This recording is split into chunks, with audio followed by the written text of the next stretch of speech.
Wo nós está kinang ku nós aplicar para para fundo para projeto via sede Aruba e o projeto chama Bang Viva Barrio e nós projeto que nós a aprovada Let's Rise Together, Let's Strive Together. Então projeto especialmente para São Nicolás. Ja, dorco eta bouw die bank Viva Barrio eta echt pe barrio e está feito perfeito de nós meta que nós temos como organização.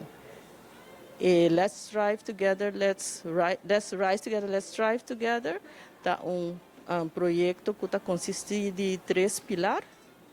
Nós temos o pilar que está community building, nós temos o pilar que está self-sufficiency e nós temos o pilar que está financial education.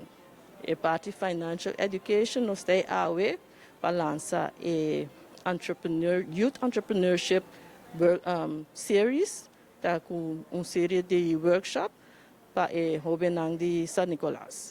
Tá eigenlijk para porbadi gara Hobenang de vooral San Nicolás e paribadi brug para por invertir back ding San Nicolás of e paribadi brug.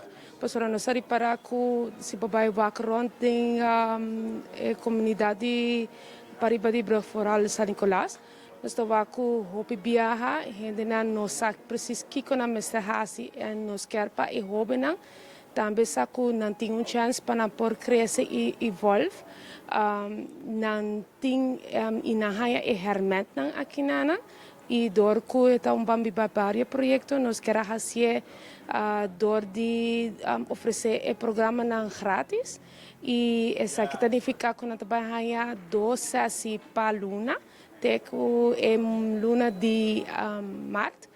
Dan por trabalhar en sim tu coscona mester para poner successful business e na final oro projeto acaba na taha chance para na by vender ng produkto of ng business na na judges na and na final kiko tabay pasa taku es 3 milhões tabay gana ora em vez de cash, vai ganhar mentor. E o mentor agora vai tomar seu tempo para ajudar para set up business e para bom poner em outra para ora não dar loss, que não tem eigenlijk turcos para por seguir com o trabalho que não tem dilante para fazer business successful.